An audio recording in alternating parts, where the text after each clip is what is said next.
Practice makes the man perfect, ऐसा तो आपने हमेशा से सुना ही होगा। So in this direction we are solving CTET previous year question papers, जो हमको हेल्प करेंगे अपने आने वाले एग्जाम को एस करने के लिए, राइट।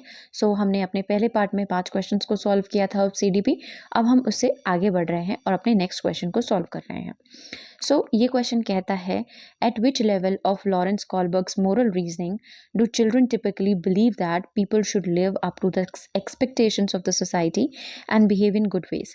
सो लॉरेंस कॉलबर्ग का जो नैतिक तर्क है उसमें एक स्तर आता है जहाँ पर बच्चे आमतौर पर जो लोगों की बात है या उनकी अपेक्षाएं हैं उन पे खरा उतरना चाहते हैं और वो अच्छा कहलाना चाहते हैं।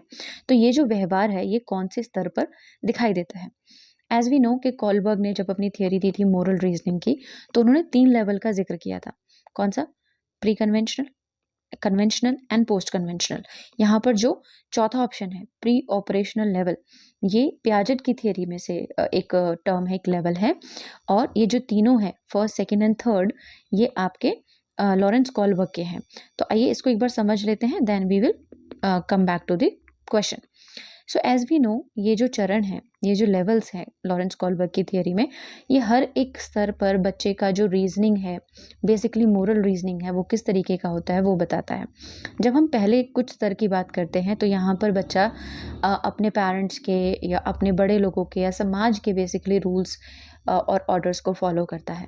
जब शुरुआत में बच्चा होता है तो वो अवॉइड करता है पनिशमेंट ना मिले, इसीलिए वो कुछ काम करता है। अगर पेरेंट्स डांट दें तो वो उसके लिए ठीक नहीं होगा, वो उसको अच्छा महसूस नहीं होगा, उसको सज़ा मिले तो उसको अच्छा नहीं लगेगा। तो वो कुछ ऐसे काम करता है जिससे कि उसको पनिशमेंट ना मिले। तो वो सारे काम को फॉलो करना, अगर मदर ने बोल दिया फॉर एग्जाम्पल, नहीं तुमको वहाँ नहीं बैठना है, देन या तुमको ऐसा नहीं करना है, वहाँ पे नहीं खेलना है, तो एट दैट मोमेंट बच्चा क्या करेगा? ही और she will avoid that thing. वो इंसिडेंट्स को अवॉइड करेंगे जिससे कि उनको पनिशमेंट ना मिले एंड वो ऑर्डर्स को फॉलो करेंगे। इसके बाद उनका कुछ सेल्फ इंटरेस्ट होता है जहाँ पर वो किसी गेम में इन्वॉल्व होते हैं, तो ये रहता है। उसके बाद आता है गुड बॉय एटीट्यूड।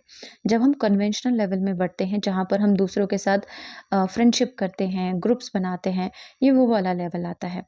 तो गुड बॉय एटीट्यूड कब आता है? जब कोई इंडिविजुअल सामाजिक तौर पर जब कोई उसको कहता है कि अगर मैं ये काम करूँगा तो मुझे शाबाशी मिलेगी, तो वो वाला एटीट्यूड जब उनके अंदर आ जाता है, जब वो वाली क्षमताएं उनके अंदर आ जाती हैं, दैट इज गुड बॉय या गुड गर्ल वाला एटीट्यूड कन्वेंशनल लेवल में आता है। इसके बाद होता है कुछ सर्टेन लॉ एंड ऑर्डर्स को फॉलो करना, जो रूल्स हैं उनको फॉलो करना और उसी के आधार पर चलना। जैसे कि क्लासरूम के अलग रूल्स हैं, स्टेशन पे जाते हैं अलग रूल्स हैं, रेस्टोरेंट में जाने के अलग रूल्स हैं और आपको वो फॉलो करने होते हैं। This is just an example. इसके बाद हम और भी ऊपर वाले चरण में जाते हैं जिसे कहते हैं पोस्ट कन्वेंशनल लेवल, और यहाँ पर 13 साल से ज़्यादा उम्र के जो बच्चे हैं वो शामिल होते हैं। यहाँ पर हम क्या करते हैं? दूसरों के साथ तो अपने संबंध मजबूत करते ही हैं या उनकी चीज़ों को समझते हैं, अपनी चीज़ों को रखते हैं। साथ साथ यहाँ पर हम अपनी ही विचारधारा, अपने ही मोरल वैल्यूज़ का एस्टैब्लिशमेंट करते हैं। थोड़ा सा और समझते हैं। जैसे पहला लेवल है आपका, तो यहाँ पर रेंज कौन सी होती है? इन्फेंसी की रेंज होती है। बच्चा बहुत छोटा होता है, यहाँ पर उसको क्या करना है क्या नहीं करना है वो नहीं पता होता है, पर बेसिकली वो सारी चीज़ें जो करता है वो पनिशमेंट को अवॉइड करने के लिए करता है। ठीक है। इसके बाद आता है सेल्फ इंटरेस्ट। यहाँ पर बच्चा प्री स्कूल लेवल में होता है, जहाँ पर उसके जो इंटरेस्ट हैं वो रिवॉर्ड्स की तरफ शिफ्ट हो जाते हैं, यानी कि इनाम मिलने की तरफ। जहाँ पर उसको कुछ मिलेगा तो वो चीज़ करेगा। जैसे for an example pre school में बच्चे होते हैं, अगर आप उनको चॉकलेट देकर कुछ करवाने का काम करें, दे विल डू दैट, है ना। वहाँ पर उनको पनिशमेंट का नहीं लेकिन रिवॉर्ड में ज़्यादा इंटरेस्ट होगा। इसके बाद आता है आपका सेकंड जो लेवल है उसका आपका पॉइंट या सब heading, that is conformity and interpersonal accord. बच्चे स्कूल एज में होते हैं, यहाँ पर कन्वेंशनल लेवल में, दोनों ही कन्वेंशनल लेवल का पार्ट है। तो यहाँ पे बच्चे स्कूल लेवल में होते हैं और यहाँ पर एक गुड बॉय या गुड गर्ल का जो लेवल है वो शुरू हो जाता है। यहाँ पर हम लोगों से उनकी अप्रूवल या किस तरीके से हम उनसे फ्रेंडली रिलेशंस बना सकते हैं या किस तरीके से हमें कोई अच्छा बता सकता है, ऐसे काम करते हैं जो हम लोगों की नज़रों में बेसिकली अच्छा दिख सकें। इसके बाद आता है अथॉरिटी एंड सोशल ऑर्डर, जहाँ पर हम लॉज या रूल्स को फॉलो करने की बात करते हैं कि एक सर्टेन रूल्स फिक्स्ड होते हैं सोसाइटी के। जैसे आपको किसी को मारना नहीं है, आपको धक्का नहीं देना है। एक बेसिक से रूल हैं जो हमें स्कूल में सिखाए जाते हैं। या आपको ब्रश करना है, you have to take bath in the morning. ये सर्टेन रूल्स होते हैं, वो आपको फॉलो करने होते हैं और आपको लगता है कि ये जो है यही सच है ना इस एज में। तो यही सच है एंड दिस इज़ फिक्स्ड, बच्चे ऐसा सोचते हैं। तो ये जो लेवल होता है, ये बच्चे का फिक्स्ड रूल्स को फॉलो करने वाला लेवल होता है, ठीक है? और उनको ये लगता है कि ये जो सारे रूल्स हैं, ये पूरी सोसाइटी पर एप्लीकेबल होते हैं। इसके बाद हमारा आता है थर्ड लेवल, जिसे हम कहते हैं पोस्ट कन्वेंशनल लेवल, और उसकी सब हेडिंग है सोशल कॉन्ट्रैक्ट। यहाँ पर टीनेज के जो बच्चे होते हैं वो शामिल हो जाते हैं। यहाँ पर जो काम होते हैं वो इस तरीके से होते हैं कि उससे आपका फ़ायदा हो रहा हो, है ना? आप किसी के लिए तब करेंगे जब आपको कुछ रिटर्न में मिल रहा होगा। यहाँ पे जो मोरालिटी है वो हमेशा सेम नहीं रहती, है ना? अपने बेनिफिट के लिए वो चीज़ चेंज हो जाती है। अगर आपको झूठ बोलना है, या आपने जनरली बोला है कि झूठ बोलना गलत है, आपने अब तक ये सीखा है। लेकिन अगर आपने कोई ऐसा काम किया है that you need to hide from your parents, तो आप झूठ बोलेंगे। इन दैट केस आपको लगेगा कि ये ठीक है। तो ऐसे करके आपके जो रूल्स हैं वो चेंज होते रहते हैं और आप अपनी लाइफ को बेटर करने के लिए अपने रूल्स जो हैं वो बनाने लगते हैं। इसके बाद आता है यूनिवर्सल प्रिंसिपल्स। ये सबसे ऊपर वाला चरण होता है और अडल्टहुड जो रेंज है वो इसमें शामिल हो जाती है एज की।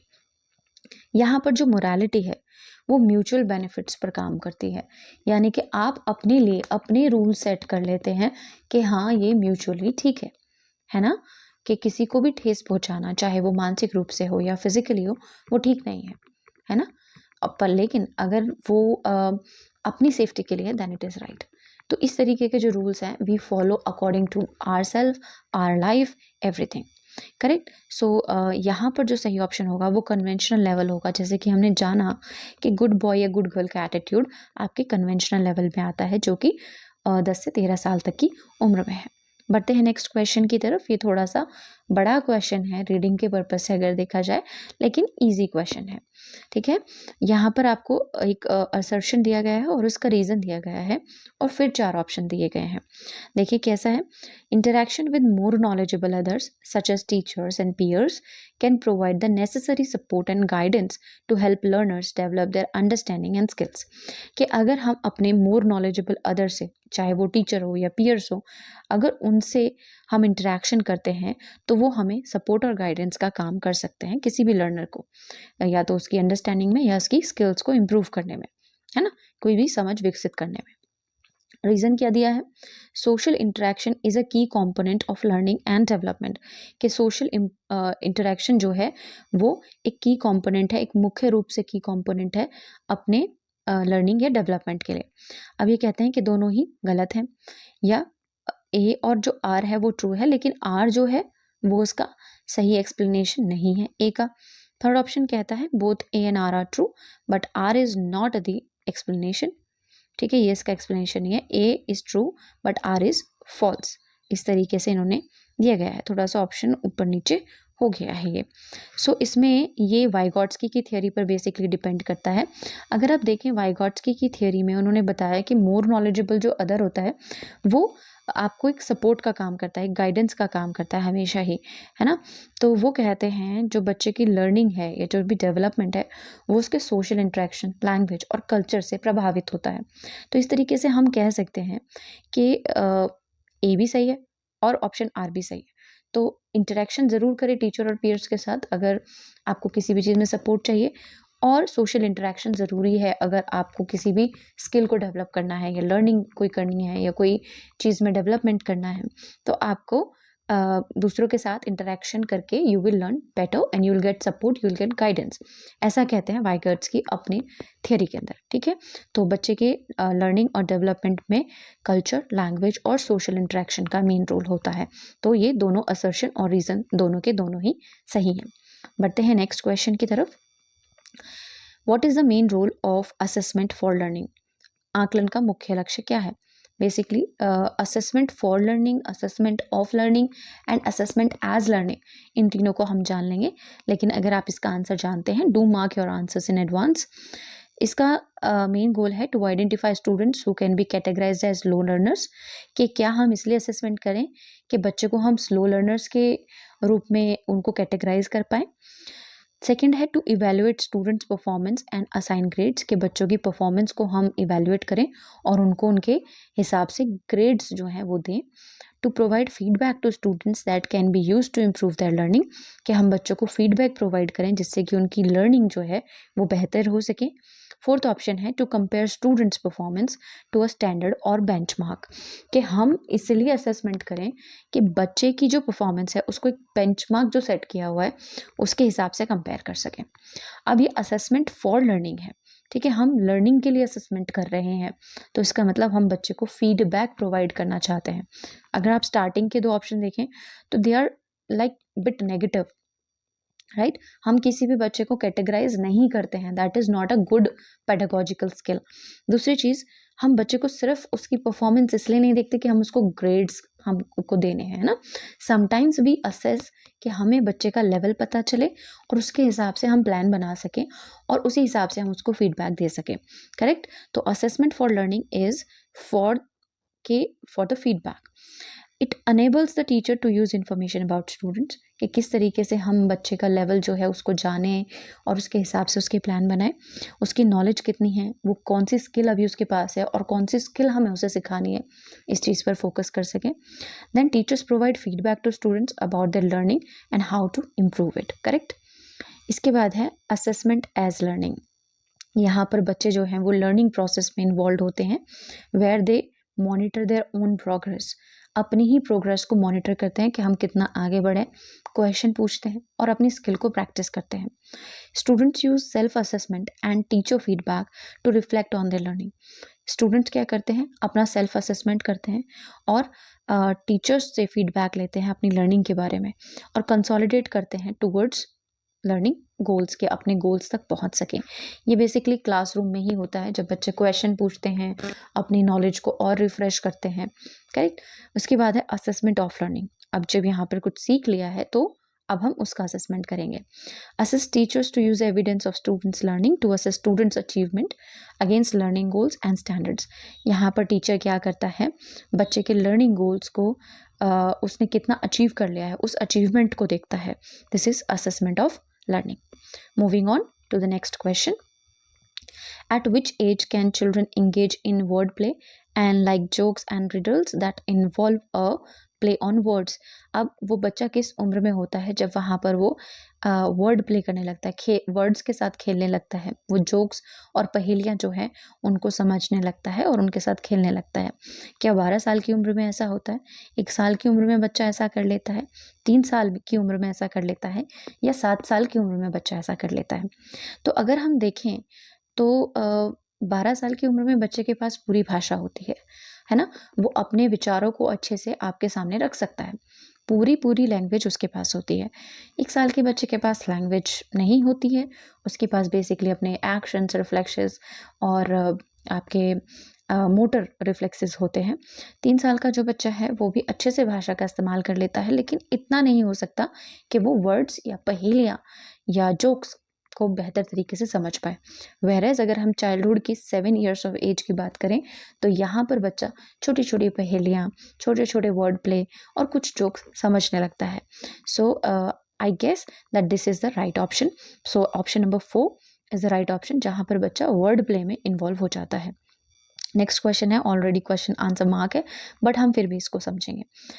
Carol Gilligan has criticized Kohlberg's theory of moral development, जो थियरी हमने 6 क्वेश्चन में डिस्कस करी थी वो फिर से उसके बारे में क्वेश्चन है और 2023 के क्वेश्चन पेपर में ये क्वेश्चंस आए हैं।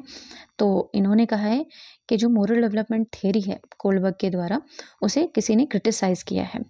तो वो किस बेसिस पे किया है, from a social cognitive perspective या feminist perspective, for not giving adequate importance to genetic factors, या for using case study as a research method, कि उन्होंने सोशल कॉग्निटिव पर्सपेक्टिव के तौर पर दिया है कि भाई सोशल इंटरेक्शन से हमारा संज्ञानात्मक विकास होता है कि नहीं, उस दृष्टिकोण से दिया है, या फिर इस दृष्टिकोण से दिया है कि वो नारीवादी है। और इसके बाद आता है कि जेनेटिक फैक्टर्स पर बहुत ज़्यादा जोर उन्होंने नहीं दिया है। फोर्थ ऑप्शन है कि केस स्टडी को ही शोध के मुख्य रूप में उन्होंने लिया है। ओके, तो यहाँ जो सही आंसर है वो है फेमिनिस्ट पर्सपेक्टिव। अब कैरल गिलिगन क्या हुआ करते थे, she used to be an associate researcher Kohlberg के साथ ही। एंड उनका ये जो क्रिटिक है वो बहुत ही वैलिड और बहुत ही इम्पोर्टेंस कैरी करता है when it comes to critics. तो वो कहती हैं कि जो थ्योरी है वो मेनली मैन पर स्टडी की गई है और जो भी रिसर्च हुई है वो मैन को ध्यान में रख के की गई है, ना कि फीमेल्स पर। तो वो इसको क्रिटिसाइज करती हैं कि ये जो थ्योरी है वो फेमिनिस्ट पर्सपेक्टिव के दृष्टिकोण से नहीं दिखाई गई है या नहीं बनाई गई है, it is basically on men's perspective. So we know, हमने ये सारी चीज़ें, ये सारे स्टेजेस जो हैं pre conventional, conventional and post conventional discuss कर लिए हैं। So Carol Gilligan criticize Lawrence Kohlberg theory stating that it was bias towards man, कि ये it was biased towards the man. Gilligan stated that his theory was derived by only studying man and did not take into account a women's perspective of thinking of or pattern of behavior. तो उन्होंने सिर्फ man को ध्यान में रख के ये जो थियरी है वो बनाई है, एंड उन्होंने विमेन की जो थिंकिंग है, उनके जो पैटर्न ऑफ बिहेवियर है, उनको देखते हुए इस थियरी को नहीं बनाया है या इस तरीके से रिसर्च नहीं करी है। So this was the importance and most valued criticise जो इस थियरी को लेकर है। So this was all in this video and we hope that आपको ये questions and theories and concept समझ आए हुए होंगे। अब तक जितने भी हमने क्वेश्चन किए हैं in the CTET exam in set A of paper 1, वो सारे ही कॉन्सेप्चुअल बेस्ड हैं, करेक्ट? तो that's why I thought to make it little imaginative, pictorial, या जिसे कहें visual. So I thought that this might help you. और अगर आपको अच्छा लगा हो, let us know by liking this video. And if you are new on this channel, please subscribe the channel and come back and watch the videos. They might be helpful for your exam. Thank you so much for watching. See you.